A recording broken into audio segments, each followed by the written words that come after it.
ఇప్పుడు మనం ఆడబోయే ఆట పేరు హీరో జీరో. సో నాగార్జున మామ వచ్చాడంటే సో వీక్ మొత్తానికి రివ్యూ వచ్చినట్టే. సో హీరో టు జీరో అనమాట. సో ఎవరైతే ఈ వీక్ అలా రైజ్ అయ్యారు, ఎవరు డౌన్ఫాల్ అయ్యారు అన్న విషయానికి వస్తే, అండ్ ఫస్ట్ గా సీతకి అప్రిసియేషన్ అనమాట. ఏదైతే చీఫ్ అయిందో, సో చీఫ్ అయిన కారణంగా తనకు అప్రిసియేషన్ దొరికింది. అండ్ నైనిక అనమాట. సో నైనికాకి గ్రాఫ్ ఢమాల్ అని పడిపోయింది అనమాట. సో ఈ వీక్ తను చేసిన పర్ఫార్మెన్స్ ఏం లేదండి. జస్ట్ ప్రతి దాంట్లో కూడా గాసిప్స్ అండ్ చిట్ చాట్, లేదు అని అంటే సో కొంచెం సేపు రిలాక్స్ మోడ్ అనమాట. సో అలానే అనిపించింది కాబట్టి సో ఆ మాట అన్నారు. సో పర్ఫెక్ట్ చాయిస్ అని. అండ్ మణికంటకు వచ్చేసేటప్పటికి జీరో స్టాంప్స్ అనేవి టక్కా టక్కా టక్కా టక్కా పడ్డాయి. సో ప్రతి ఒక్కరు కూడా జీరో స్టాంపులు కొట్టేశారు అనమాట. ఎందుకంటే every one had a one reason అనమాట. సో ఎందుకురా నువ్వు అంత ఆలోచిస్తున్నావు అంటే, నా వల్ల కావట్లేదు సార్ అంటే, అది పిచ్చి క్వశ్చన్. నీ వల్ల కానప్పుడు నీకు నువ్వు హౌస్ బయటకు పోవటం అదే సొల్యూషన్ అనమాట. సో అది నువ్వు తెలుసుకోవాలి, దానికి పర్ఫెక్ట్ గా చెప్పాలి. సో నాగార్జున కూడా అదే అన్నాడు, ఇంక సరిపోయింది అనేసి. సో జీరోకి వచ్చేసి సో ప్రేరణ నిఖిల్ని చూస్ చేసింది. ఎందుకు నిఖిల్ని చూస్ చేసిందంటే, సో ఏదైతే మనం యునైటెడ్ గా ఆడదాం, సర్వైవల్ ఆఫ్ ద ఫిట్టెస్ట్ కి యునైటెడ్ గా మనం గేమ్ ప్లే చేద్దాం.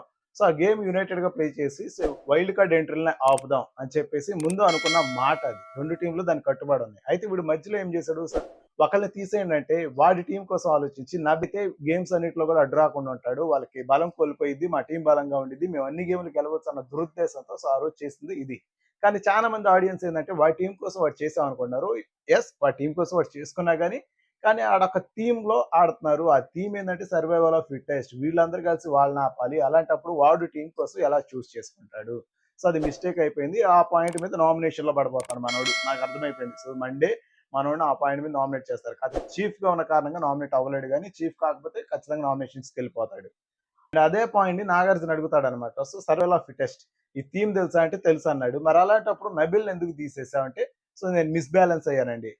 మిస్బ్యాలెన్స్ ఏ మిస్ వల్ల మిస్బ్యాలెన్స్ అయ్యావు? So perfect point. నేను ఆ రోజు అన్నాను. సో నిఖిల్ ఏదైతే నబేల్ని తీయాలన్నాడో అది నిఖిల్ ఆలోచన కాదు, సోనియా రిఫ్లెక్షన్ నిఖిల్ నోట్లో నుంచి బయటపడింది. సో సేమ్ ఆ మిస్ వల్లే మిస్బ్యాలెన్స్ అయింది. సో నబేల్ కి సోనియాకి నామినేషన్స్ లో జరిగిన రచ్చ వల్లే, సోనియా ప్రెషర్ వల్లే సో మనోడు నబేల్ని తీసేయటం జరిగింది అనమాట. సో దానికి ఇప్పుడు సంజయ్ చెప్పుకోవాల్సి వస్తుంది. అండ్ అదే విధంగా సో ఎందుకు నీ క్లాన్ లోకి టీం మొత్తం రావడానికి ఇంట్రెస్ట్ చూపెట్టలేదు? సో టీం మొత్తం ఎందుకు నీ క్లాన్ లోకి ఇంట్రెస్ట్ చూపెట్టలేదు అని అంటే, సో మేము ముగ్గురు యునైటెడ్ గా ఉండి గేమ్ ఆడతాం అని చెప్పేసి అది వాళ్ళకి నచ్చలేదు అని. అది అవునా కాదా అంటే అందరూ యునానిమస్ గా అన్నారు ఎస్ అని. సో యునానిమస్ గా ఎస్ అంటే ఏంటి దాని అర్థం? బంచ్ ఆఫ్ పీపుల్ మొత్తం ఒక సైడ్ పోయి వీళ్ళు వస్తే అంటే వాళ్ళ ముగ్గురు సింహాలు వీడు మొత్తం గొర్రెలానా, లేకపోతే ఊరు మొత్తం మంచి అనుకొని చెడుని అదేస్తుందనా, ఏంటిది అన్నది మీరే చెప్పాలి. సో ఇదండి ప్రోమో మొత్తం. అండ్ ఫస్ట్ గా మన ఛానల్ మీరు లైక్ సబ్స్క్రైబ్ కన్ఫర్మ్ చేయండి. అండ్ మీకేమనిపించింది అనేది కూడా కింద కామెంట్ బాక్స్ లో మీరు కామెంట్ చేయండి. బిగ్ బాస్ కి సంబంధించి ప్రతిదీ కూడా మనం పోస్ట్ చేస్తున్నాం మన తరహాలో. And stay tune.